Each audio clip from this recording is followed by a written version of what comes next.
જય શ્રી કૃષ્ણ.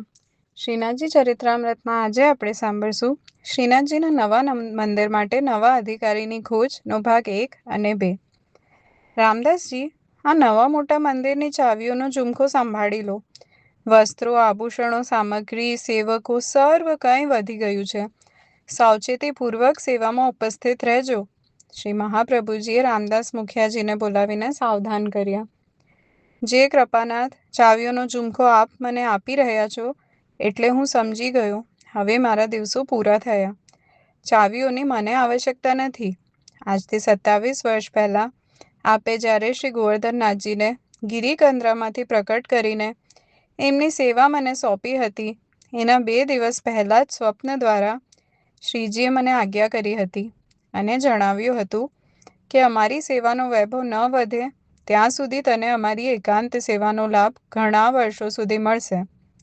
હવે શ્રીજીની સેવાનો વૈભવ વધ્યો છે અને વર્ષો પણ ઘણા વીતી ગયા છે. વળી માનો મનોરથ તો એકાંત સેવાનો જ હતો, જે હવે શક્ય નથી. આપ તો અંતર્યામી છો, સર્વજ્ઞ છો.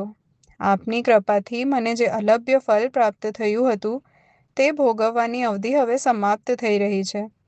મારે દેહ ત્યાગનો સમય નજીક આવી ગયો છે.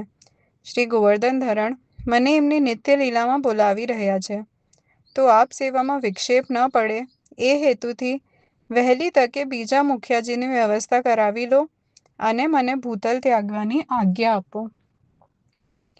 રામદાસજી, તમારા મનની વાત અમે જાણીએ છીએ. શ્રી હરિની ઈચ્છા સર્વોપરી છે.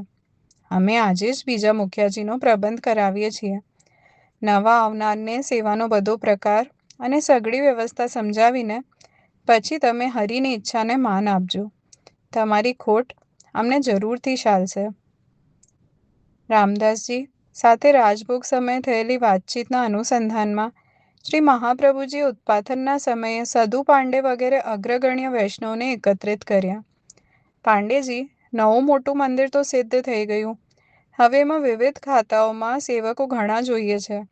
વળી શાસ્ત્રની મર્યાદા છે, તેથી ભગવત સેવા બ્રાહ્મણ કરે તો સારું. તમે અને તમારી જ્ઞાતિના અન્ય જો તૈયાર હો તો. કૃપાનાથ, આપ તો અમારું ભલું જ વિચારો છો, પરંતુ અમે અબૂझ જીવ છીએ.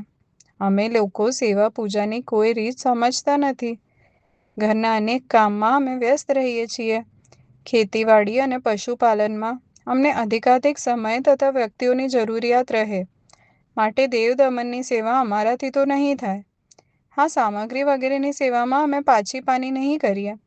વાર તહેવાર ઉત્સવે અમે આપની આજ્ઞાનુસાર બહારની સર્વ વ્યવસ્થા કરી આપશું. તેથી આચાર વિચાર અને સેવામાં જે સમજતા હોય એવાને આપ સેવામાં રાખો તો સારું. જય શ્રી કૃષ્ણ.